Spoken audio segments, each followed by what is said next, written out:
Përshëndetje, mirë se vini, flasim hapur në Durrës Lajm. Muaji i mars është muaji i gruas. Dhe ky episod ka një të ftuar speciale që është një grua e njohur në Durrës që merret me trashëgiminë kulturore, që merret me kulturën e tërësi, e kudo ndodhur, e respektuar dhe shumë bashkëpunuese në çdo event kulturor, dhe sidomos mbi trashëgiminë kulturore të qytetit tonë. Të ftuar kemi zonjën Antigoni Suli Gjergji. Faleminderit Antigoni që je në Flasim Hapur. Faleminderit shumë Bledi, është kënaqësi e madhe që t'jem në këtë bisedë me ty sot, edhe gjithashtu edhe në ambientet e Durrës Lajm, që është një media që gjithmonë e kam mbështetur dhe punën tonë në shërbim të qytetit, dhe njëkohësisht është aq e vlefshme për qytetin e Durrësit. Antigoni, jeni eksperte e trashëgimisë kulturore. Si lindi ky pasion, ky rrugëtim? Pra mund të kemi një jetë shkrim të shkurtër, të lutem? Lidhja ime me trashëgiminë kulturore në fakt nuk është shumë e hershme. Studimet e mia kryesore, si thua, kanë qenë për matematikë. Në ato vite që studioja për matematikë dhe më pas kur punoja në fushën e matematikës dhe po edhe të statistikës dhe informatikës, nuk e mendoja ndonjëherë që mund të kishte një devijim të tillë rrjedha e jetës sime, por fare rastësisht unë ndodha e përfshirë në një projekt në vitet 2000, drejtuar nga një arkeologe italiane që ka dhe një kontribut të çmuar, ajo nuk është më, është profesoresha Sara Santoro. Ajo erdhi me një projekt shumë të bukur në fakt, projekti Durrës, dhe synonte që ta shndronte Durrësin në të ardhmen gradualisht në një park arkeologjik urban. Pra të ndaloheshin gjitha ndërtimet në zonën historike të Durrësit dhe pastaj kjo zonë gradualisht të shndrohej në një park të hapur arkeologjik. Ishte një ëndër shumë e bukur e asaj kohe. Dhe unë përfshiva për arsye se dhe unë kisha gjithashtu dhe shumë interesa në artë dhe në kulturë dhe në thirrjen që ajo kishte bërë, kërkonte njerëz të tillë. Dhe pastaj ngeca përfundimisht dhe nga kjo ndryshoi gjithë përvoja e jetës time, sepse atje preka dimensionin e trashëgimisë kulturore. Kuptova se çfarë potenciali të jashtëzakonshëm ka trashëgimia kulturore, duke qenë multidisiplinare, duke qenë pjesë e rëndësishme e identitetit kolektiv të një qyteti, se sa rëndësi çfarë vlerash ka ajo, vlera sociale, po edhe vlera ekonomike dhe vlera edukuese në funksion të zhvillimit personal të çdo njeriu. Kështu që mua më pasuroi shumë, më frymëzoi shumë kjo eksperiencë e trajnimeve të saj edhe këtu dhe në Itali pastaj. Dhe gjithçka më brapa që erdhi dhe studimet e mia të mëtejshme ishin në funksion të një aktivizmi për ta, si thua, për ta vlerësuar, rritur vlerën e trashëgimisë kulturore dhe për ta frymëzuar ose edukuar atë dhe në brezat e ardhshëm. Dhe kjo duket, sepse sa herë ka evente mbi trashëgiminë kulturore në qytetin e Durrësit, por edhe më gjerë, ju jeni gjithmonë aty, ose organizatore, ose forse kryesore, ose minimalisht pjesëmarrëse. Dhe kjo është shumë për t'u admiruar, sepse e rrezatoni edhe nga përbrenda, sigurisht që me benefit për komunitetin, dhe ky është kompliment dhe mirënjohje në emër të qytetit në këtë aspekt. Faleminderit shumë. Në fakt, me sa kam folur dhe me shumë kolegë të mi ose njerëz që janë kushtuar trashëgimisë kulturore, për shembull, para disa kohësh kishim të ftuar Lulita Danon, një personaliteti etnografe shumë e mirë dhe drejtoreshe e qendrës etnografike Xhubleta. Ajo është marrë me studimin e Xhubletës dhe njëkohësisht është nga promotorët e realizimit të dosjes që e çoi në UNESCO Xhubletën. Dhe jo vetëm ajo, por dhe me shumë të tjerë që janë trashëgiminë, thonë që në fakt është trashëgimia që na jep neve më shumë se sa ne japim, sepse është me të vërtetë një pasuri jashtëzakonshme, është një frymëzim shumë i madh, por çështja e trashëgimisë në fakt ose mënyra se si qasja ndaj trashëgimisë ka ndryshuar shumë në gjithë botën këto 20-30 vitet e fundit, sepse Unë në momentin që u përfshiva në trashëgimi fillova të kuptoja edhe në kuptimin e gjerë të saj se si ka lindur koncepti trashëgimisë. Nuk është një koncept i vjetër, është relativisht i ri në lidhje me historinë e njerëzimit. Në fakt, historikisht ndodhte që objektet që ndërtoheshin, po edhe objektet që përdorimit të përditshëm, me kalimin e kohës vjetëroheshin dhe pastaj ato prisheshin dhe idheshin poshtë dhe zvendësoheshin me të reja. Nuk është se ruheshin. Ka qenë një moment shumë interesant, në fakt në Angli,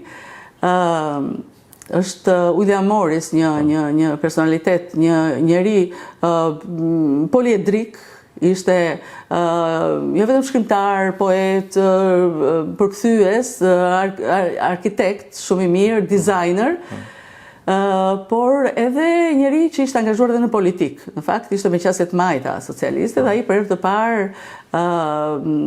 kuptoi që industritë që po zhvilloheshin me shumë shpejt në fund të shekullit të 19, po synoni që për të riparuar ose për të bërë rekonstruksionet e pallateve të vjetra që ishin një lloj krenarie në vendin e tyre për hir të cilësisë të jashtëzakonshme, të identitetit shumë të spikatur të arkitekturës së tyre, ishin në rrezik sepse duke qenë se nevojat për t'i zvendësuar shpejt me materiale të shpejta, me beton, me produkte jo aq genuine, jo aq të bëra nga dalë dhe me kujdes, mund t'i dëmtonin ato, mund të përbën një lloj agresioni.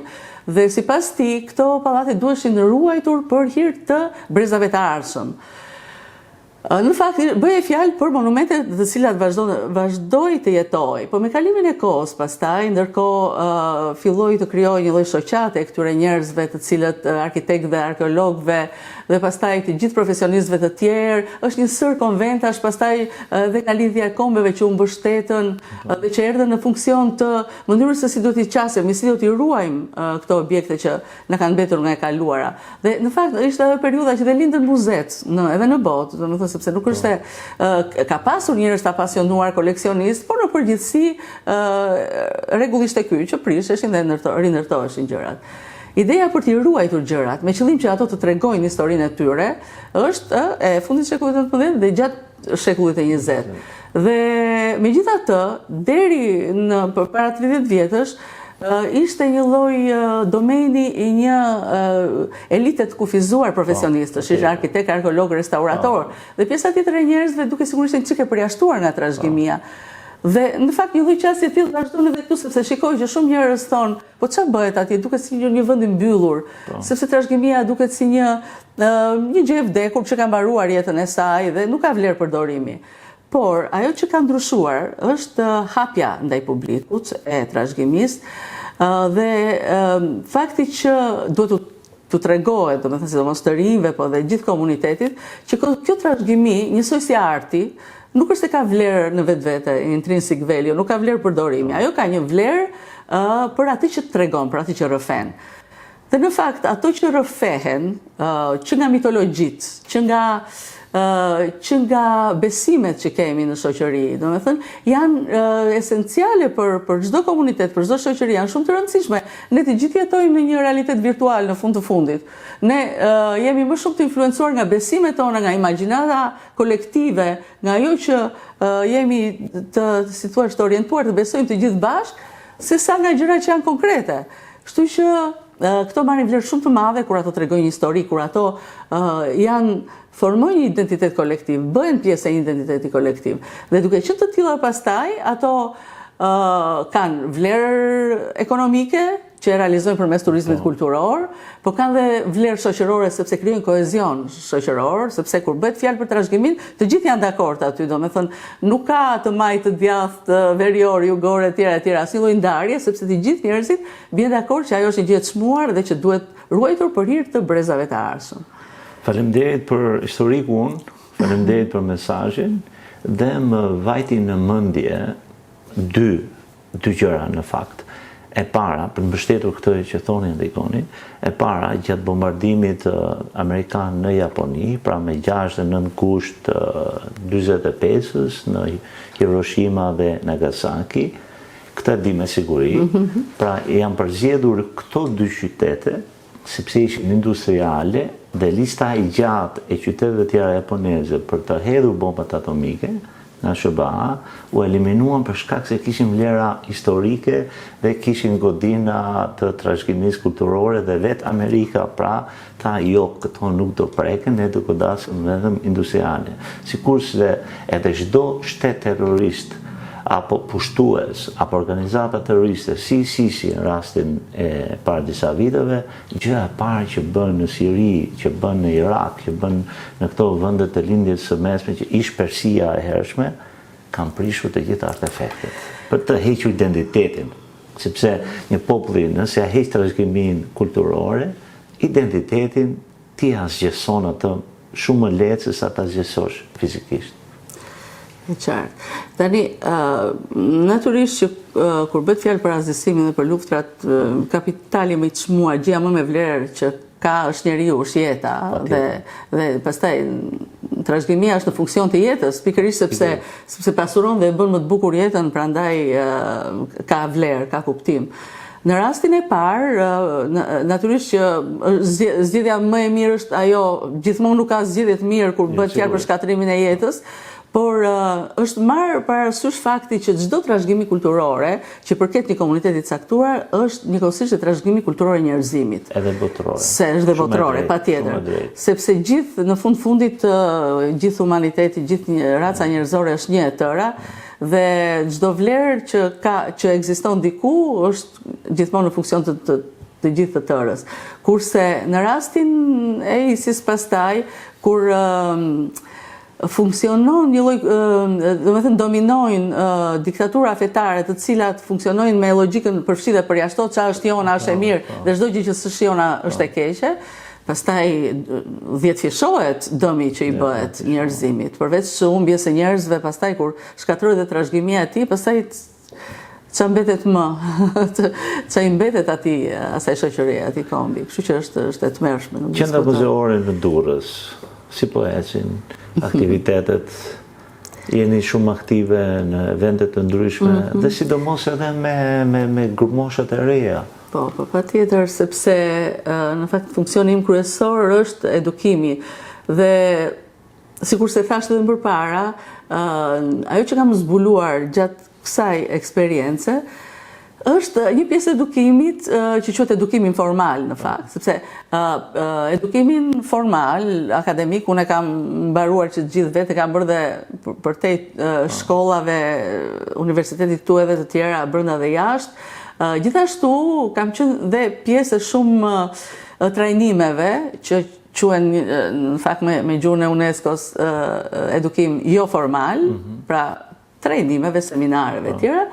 Kurse edukimi informal presupozon eksperjenca konkrete në të cilat ti mëson duke punuar, duke u përfshirë, duke qenë pjesë e projekteve kreative dhe interesante. Dhe kjo gjë, duke qenë se dhe unë vetë ndërgjegjësimin për vlerën e trashëgimisë, për faktin që trashëgimia nuk është një gjë që ne kemi gratis, e kemi aty sepse nën toka jonë e mban edhe kaq mjafton, por është një gjë që duhet krijuar. Dhe për këtë arsye, si duhet krijuar, ne kemi po flas më mbrapa, do ta mbaroj këtë argument dhe pastaj të tregoj edhe këtë sepse është shumë e rëndësishme fakti se si duhet frymëzuar për ta krijuar trashëgimin kulturore të rinjteve gjithë komuniteti, kuptohet? Dhe ideja ishte pra që përmes eksperiencave informale unë ndërgjegjësova për rolin e saj, për potencialin e saj, për faktin që të zgjidh shumë pikpyetje që ke, duke qenë se është multidisiplinare dhe përfshin shumë disiplina brenda saj. Dhe për këtë arsye, edukimi përmes trashëgimisë është një edukim informal në përgjithësi. Domethënë, patjetër ka një pjesë kurrikulare që duhet zhvilluar në shkolla, që mësohen gjërat në teori, por aty ajo nuk mjafton. Në përgjithësi bile edhe shkolla, duke qenë se japin rëndësi shkencave eksakte ose shkencave që duket sikur janë më të vështira, që kanë nevojë për më shumë disiplinë, zakonisht nuk e vlerësojnë shumë kurrikulën e trashëgimisë kulturore, marrin kështu si një gjë të thjeshtë, një gjë që e dim të gjithë. Dhe nuk e vlerësojnë sa duhet. Unë kam këtë përvojë dhe nga bashkëpunimet me shumë drejtues shkollash edhe mësues. Por edukimi informal është e vetmja gjë që mund t'i ndërgjegjësoj këta fëmijë, këta të rinj që nesër pas nesër, si qytetarë të këtij qyteti, jo vetëm pasurohen së brendshmi dhe rriten dhe zhvillohen përmes pjesëmarrjes në këtë përfshirjes në problemet e kësaj trashëgimie, por ato mund të gjejnë dhe profesionet e jetës së tyre aty, që mund të jenë shumë kreative dhe interesante.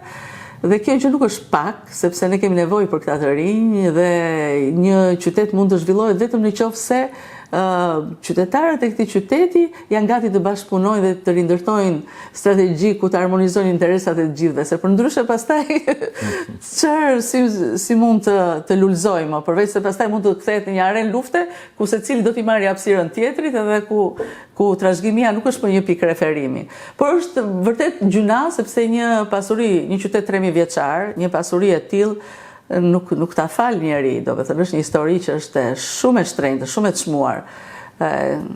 Kështu që unë kam pasur rastin të komunikoj me shumë turistë, vizitorë që thonë ne jemi xheloz për këtë pasuri që keni ju, për këtë qytet kaq të vjetër, që vjen nga Europa. Kështu që është me të vërtet një potencial i madh që duhet patjetër ruajtur dhe mbrojtur, mendoj. Më thatë më parë që doni ta cekni pak më tej çështën e krijimit të trashëgimisë. Krijimit të trashëgimisë kulturore. Po, sepse unë në fakt kam folur shumë edhe me të rinj për këtë gjë. Në qoftë një gur që e gjen me një mbishkrim që e gjen në tokë, nuk është trashëgimi kulturore, në qoftë se mbetet me kaq, ose një fustan për shembull i mbetur nga gjyshja jote, në qoftë se ti e ke dhe e fut në fund të një sirtari, nuk është trashëgimi kulturore. Në konceptin e ri që thash të trashëgimisë kulturore, pra që që është një lloj qasje dhe një lloj mundësie tjetër tani në gjithë Europën, në gjithë botën në përgjithësi, trashëgimia kulturore nuk mjafton vetëm që të jetë aty ose të jetë nën tokë. Është e domosdoshme që ajo të nxirret, të studiohet, të njihet, të interpretohet dhe pastaj të shpërndahet, të jepet në informacion të divulgohet, të shpërndahet ky informacion dhe të përfshihen edhe qytetarët që i përkasin komunitetit që e zotëron këtë trashëgimi kulturore, në mënyrë të tillë që pastaj ata ta ekspozojnë, ta interpretojnë, ta ndajnë, ta prezantojnë për turistët e vizitorët e huaj, në mënyrë që ajo jo vetëm të jetë një gjë e vdekur, e mbaruar, e kufizuar, ose domethënë të kufizojë me një vizitë në muze, e cila fillon dhe mbaron pas gjysmore dhe pastaj ne themi që atje në atë muze s'ka ç'të bësh më, ose mund ta sjellësh në forma të ndryshme, ta interpretosh, ta ruash, ta kujdesesh, po gjithë ky proces kërkon shumë profesione, shumë bashkëpunime, dhe sjell gjithmonë pastaj narrativa të reja, interpretime të reja, pikpyetje të reja që mund të marrin zgjidhje, po edhe mund të t'i shërbejnë pastaj dhe rritjes së të gjithëve. Kështu që me të vërtetë shumë e pasur në këtë drejtim trashëgimia. Dhe si krijohet. Për shembull, shembulli më ideal se si krijohet trashëgimia kulturore është shembulli i Durrësit dhe i Evangel Toçit. Ne kemi një personalitet në Durrës, të cilin unë nuk rresh dhe nuk ri dot pa e thënë, kudo që shkoj, me të gjithë fëmijët, me të gjithë të rinj, sepse nuk mendoj se ka ky qytet një figurë më të rëndësishme, me një impakt aq afatgjatë sa Evangel Toçi. Do thënë, ishte një student për mjekësi në Itali, të cilit i pëlqente shumë arkeologjia, por megjithatë mori rrugë tjetër, u kthye, nuk arriti të përfundonte dot studimet për arsye të luftës, dhe kur u kthye në Shqipëri, janë emocionuese fotografitë e tij, ndërsa shokët e tij janë kështu duke luajtur me tokë, ai është i veshur me një libër në dorë. Ai studionte, lexonte historinë. Donte të njihte historinë e qytetit të tij. Dhe ndërkohë që të tjerët luanin, ai me një festë të dorë mblidhte artefakte rreth e përçark Durrësit, në periferitë e tij, po edhe kudo ku mundej. Dhe nuk është vetëm kaq, por ai për të hapur bibliotekën e qytetit të Durrësit, ai dhuroi 1000 libra nga biblioteka e tij dhe gruaja e tij ishte dhe ajo punojësja e parë e bibliotekës që edhe filloi organizonte librat, sipas ti skedonte, ti bënte gjithë punën për ta shtuar pastaj këtë fond në vazhdimsi. Kështu që për mua edhe galeria e parë e qytetit të Durrësit, do të thënë gjithçka, biblioteka e Durrësit, galeria e qytetit të Durrësit, muzeu i parë i Durrësit, gjithçka që i përket jetës kulturore të Durrësit, dhe dhurata më e madhe. Edhe më mbrapa, ai ka zbuluar, ka gërmuar disa nekropole, ka gjetur mozaik, ka rigjetur bukuroshën e Durrësit, që është mozaiku më me vlerë më i bukur që ne kemi, dhe njëkohësisht me këto artefakte në një moment kur u mblodhen aq sa u bën shumë, ai kërkoi që të hapej muzeu i parë arkeologjik dhe ai krijoi, themeloi, ndërtoi muzeun, domethënë pasi i mori, i studioi, i gërmoi, i zgjodhi me shumë kujdes, ai pastaj i prezantoi shumë bukur, ndërtoi një muze arkeologjik. Por ajo që i ka dhënë, shërbimi i madh që i ka dhënë qytetit dhe që është shumë kompatibël, më thënë në përputhje në koherencë me gjithë këto që po ndodh tani sot në botë, është që ai përfshiu në këtë proces gjithë artistët, gjithë mendjet më intelektuale dhe më kreative të qytetit. Do të thënë ai krijoi një network, një rrjet njerëzish, të cilët u përfshin për ta ruajtur dhe për ta prezantuar, për shembull artistët, gjithë piktorët, Nicolet Vasia, Nelo Lukaci, Gavril Preftuli, gjithë ishin e të tjerë, se nuk dua të lë emra pa përmendur, ishin gjithë pjesë, ata i vizatuan, domethënë bën vizatime perfekte të artefakteve të tyre. Në fakt është një fond që ne tani nuk e kemi për fat të keq, sepse historia institucionale e këtij muzeu ka qenë e tillë që njëri shkonte në varësi të ministrisë, pastaj kthehej në varësi vendore lokale e tjera. Dhe këto probleme që ka gjatë periudhës së tranzicionit ka pasur institucioni e kanë penalizuar dhe ne nuk kemi në fakt një arkiv ku t'i ruajmë këto gjëra, po janë vepra fantastike me të cilat ne mund të hapim shumë ekspozita dhe mund të krijonim debat dhe diskutim publik dhe mund të frymëzonim shumë të rinj. Megjithatë nuk e di, ndoshta në një ditë do jetë dikush që do t'i gjejë ose do t'i mbledhi. Shpresojmë. Por e kam fjalën që kjo kërkesë, kjo përfshirje që ai bëri, domethënë ky rrjet, imagjino ai artistëve të qytetit u blinte, filloi t'u blinte veprat e tij dhe të krijonte galerinë e parë, fondin e parë të galerisë së qytetit.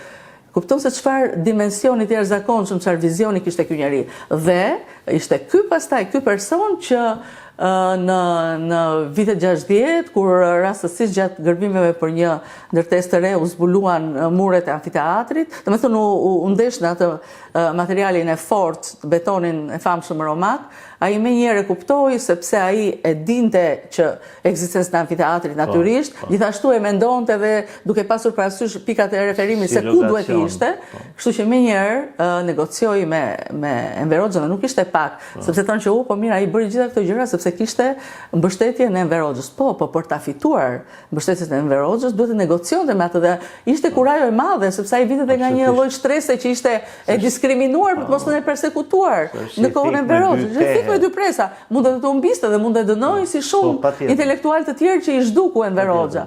Por ka gjetur, kishte inteligjencën emocionale, atë humilitetin, nuk e di ku e ka gjetur, domethënë atë artin e të bindurit, dhe kjo është një nga vlerat e tjera që i shtohen dhe nuk i paksohen figurës së Vangel Toçit, dhe realizoi një mrekulli të tillë, domethënë u hap amfiteatri, që është një pasuri e jashtëzakonshme për qytetin tonë, dhe ne jemi gjithë ata njerëz që për vite me radhë ne jemi të punësuar aty, sepse kjo është dhe një vlerë institucionale e trashëgimisë, që krijon institucione në cilat njerëz punojnë aty. Muzeu, të gjitha këto janë galeria, gjitha janë institucione që kanë njerëz që punojnë aty.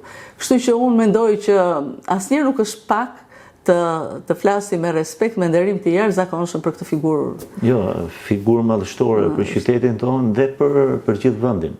Ashtu, për gjithë vendin. Është një model i jashtëzakonshëm për ne, frymëzim. Kjo është të krijosh trashëgimi kulturore. Do të thënë, trashëgimia aty ishte, gurët aty ishin. Ai i mblodhi, i përkujdes për to, i studioi, pastaj i ndau me të tjerët, i prezantoi. Patjetër u dha zë. Ishin të fjetur ose të fjetura, çdo gjë ishte e fjetur. E mos qënë, pra e qënë për mos e qënë, dhe ju dha zë. Që ato të tregojnë historinë e tyre. Ne pastaj që bëri dhe diçka tjetër shumë interesante, që qytetarët e Durrësit në përgjithësi e dinë, por disa dhe nuk e dinë, për shembull që ai studioi dhe ka pasur shumë kontestime.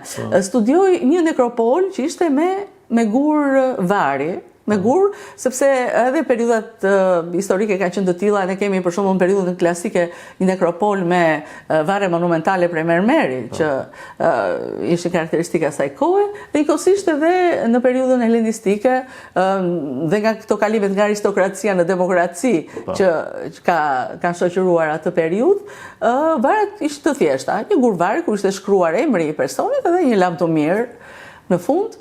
Dhe këto emra, duke pasur parasysh që periudha helenistike i takon periudhës kur elementi grek, sipas domethënë ata aristokracia që ishte më shumë që vinte nga Korinti, nuk kishte më pushtet dhe mbretërit i lirë ishin ata që kishin pushtetin politik, por vazhdon të kishte një lloj influencë të kulturës të kulturës së perandorisë greke, e cila ishte dominante në gjithë Mesdheun, jo vetëm këtu.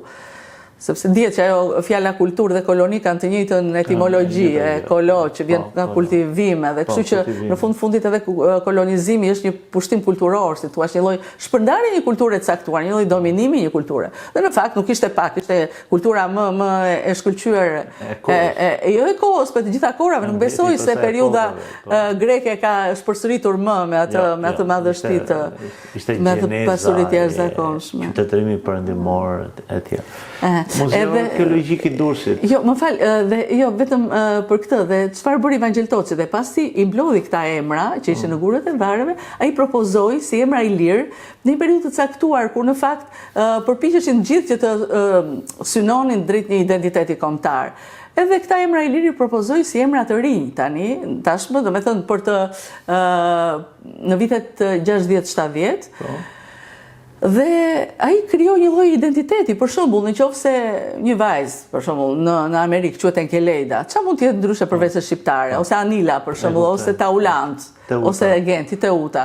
Domethënë, këta emra u propozuan në një fjalor me emra shqip dhe u përdorën pastaj nga një gjeneratë e tërë dhe për bën një lloj trashëgimie kulturore dhe ato. Dhe kjo është një histori shumë e bukur për ta treguar në muze kur flasim për Evangel Toci.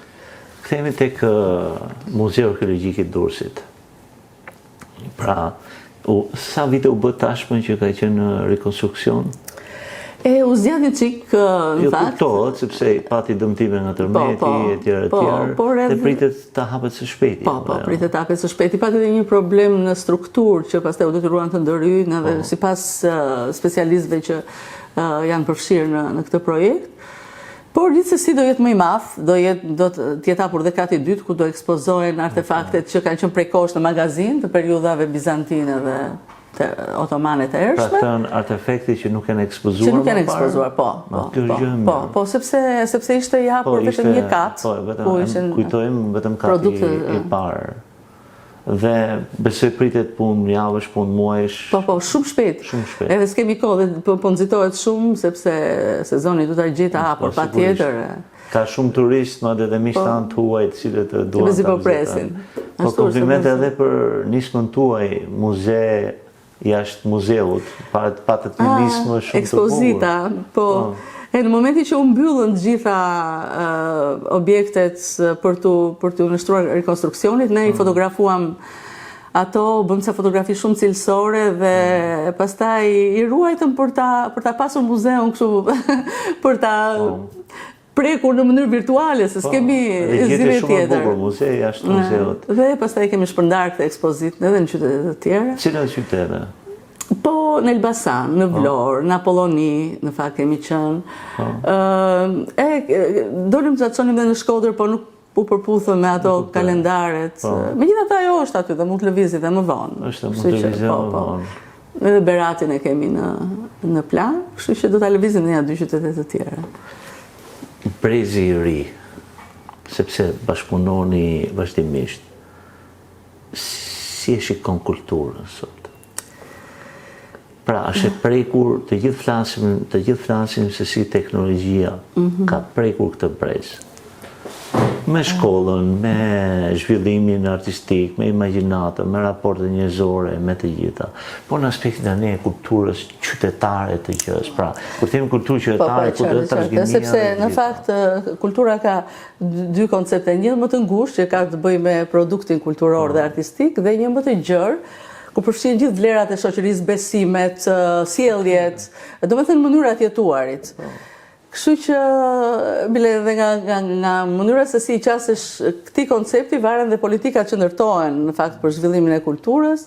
Më pëlqen që ta shikoj në konceptin e gjerë të saj, domethënë si një mënyrë jetese, sepse vetëm duke e parë ashtu, krijohet një vizion më i plot pastaj se ku duhet të arritur përmes edukimit.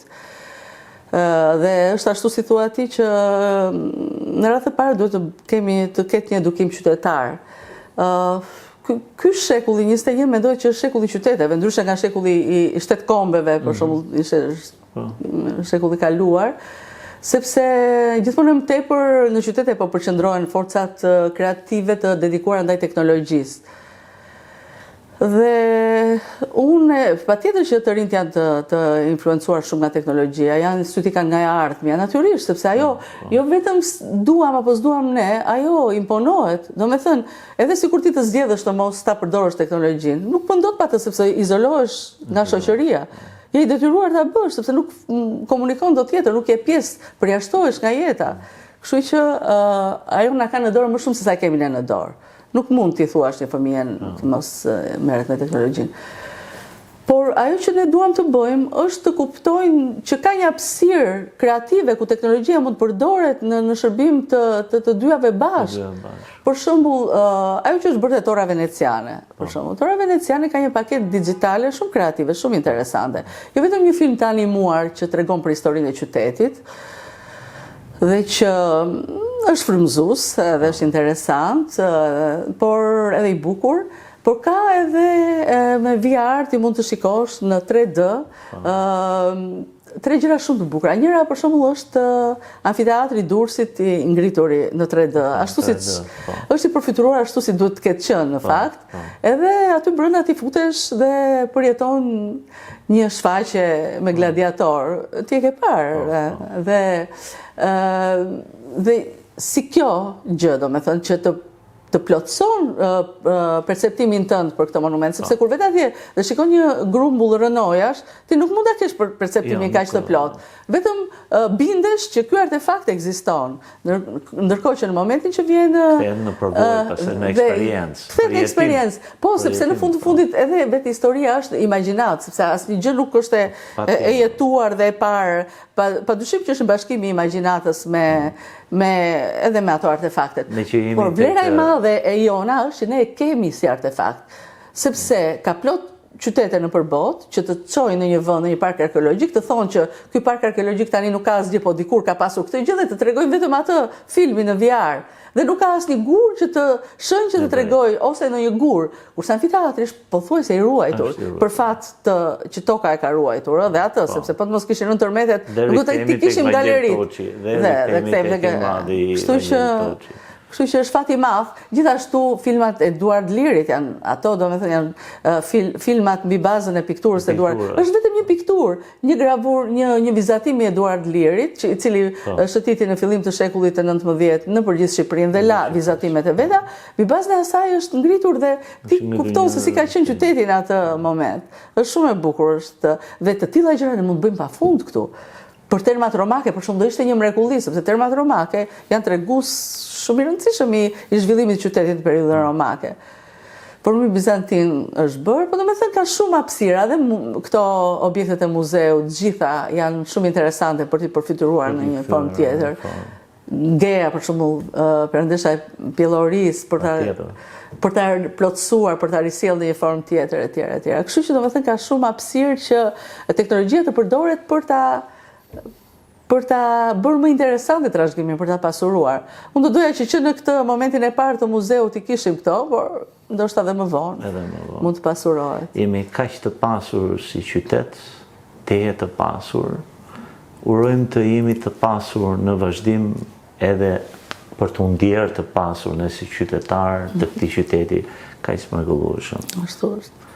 Përpara se vinë tek fundi, kësaj bisede kaq të këndshme, lutem vinë tek thënia e javës. Janë disa thënie nga njerëz dhe popull të botës. Shikojmë se fati do kem. Se bukur që nga Kur ndryshon mënyra se si i shikon gjërat, gjërat që shikon ndryshojnë. Po, është fantastike.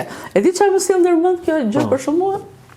Mua më sjell historinë e mrekullueshme se si feminizmi, lëvizja feministe ndryshoi gjërat, solli një transformim në shoqërinë botërore, sidomos në shoqërinë perëndimore, pa revolucion, vetëm duke ndryshuar mënyrën se si shikojnë gjëra, duke ndryshuar historinë, duke sjell modele. Dhe pa gjakderdhje, pa asnjë gjë, gratë fituan ato të drejta të cilat i lejuan ato të shpalosin gjithë potencialin e tyre njerëzor dhe ta bëjnë botën një vend më të mirë, për veten e tyre dhe për burrat e tyre. Kështu që se jemi në prakët e të Marsit tani dhe po, kjo është, do me thënë, nuk ka nevojë për luftë dhe për gjakderdhje, mund të ndryshohen gjërat edhe vetëm duke ndryshuar mënyrën se si shikon ato. Kështu që më pëlqen shumë shpreja. Faleminderit. Zonja Antigoni Suli Gjergji, faleminderit që ishit në Flasim Hapur, dhe miru takofshim sërish dhe të bërë biseda kaq të këndshme. Faleminderit shumë, faleminderit Durrës Lajm, faleminderit ty për kënaqësinë që më jep jo vetëm për këtë ftesë, por për gjithë takimet edhe për ndarjen e shumë ideve të përbashkëta. Inshallah dhe projekteve të përbashkëta. Faleminderit. Faleminderit që na ndoqët, miru takofshim në episodin e radhës.